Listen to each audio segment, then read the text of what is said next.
The NFL over the years has been pretty ass backwards when it comes to handing out punishments for players breaking the rules. A few years ago, you could quite literally beat your wife and kids and still get a lesser punishment than if you were to smoke weed. Take Josh Gordon for example. You see these incomplete and did not participate seasons? That's all because of weed. Now take a player like Kareem Hunt, who was seen on video kicking a woman. His suspension was, you guessed it, a whole 8 games. And of course, the NFL now is a little bit more relaxed with smoking weed, but they just replaced it with gambling. Oh my god, if you get caught gambling, you might as well whip your dick out while you're running in for a touchdown because they treat it exactly the same. And when I say gambling, I don't mean a bunch of guys getting in a room and be like, alright, I got 50K on this guy, and Tommy here is gonna deflate the balls. He may or may not have, and then we're just gonna tell the Colts to be shit at tackling. But then no one tell them because we wanted to look legit. Like, no, I'm assuming when people think players are betting on games, they think stuff like that happens, and don't get me wrong, it does happen. Like back in 2009, this Taiwanese baseball team had 23 players accused of taking money to lose a game. Now stuff like that, yeah, you're done. Nobody wants to watch a fixed sports game. Have you seen an inner North Korean soccer match?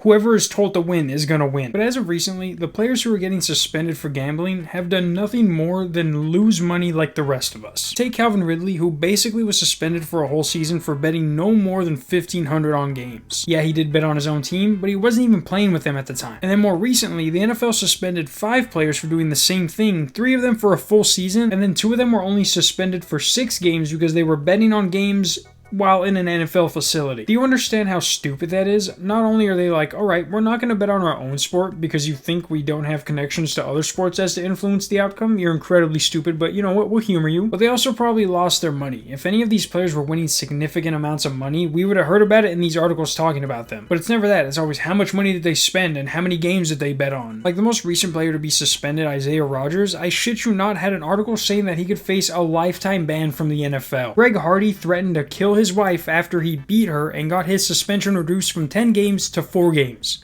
And then played the next season. Yeah, this other guy bet on hundreds of games, including some from his own team, but unless he was making an absurd amount of money and or you can prove that he was fixing games, it's not that big of a deal. Like, I'm assuming they think if they let this happen, they're going to start fixing games, and I've heard the term it only takes one, and it doesn't. Do you understand how hard it is for one person to fix an entire team's sport? Nowadays, we've seen you'll get benched for a 3rd string quarterback. I don't think anybody's risking their job for a fucking 3-game parlay that says you're going to throw for under 200 yards. Now, if they had a whole thing like they had back in the 50s where the mob is like, you better miss that shot or we're gonna tell the trash company to stop picking up your trash and other 1950s sort of stuff, then that's bad. But unless it was like that, like a big operation like Michael Vick's dogfighting operation, but for players gambling,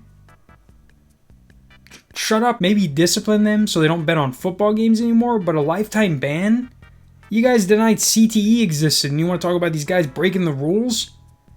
There's people who killed themselves because of you guys. But hey, they can't suspend all of you. So I say on week 1, you guys place bets on each other's teams and just to see what kind of situation that creates. See you guys next week. Peace.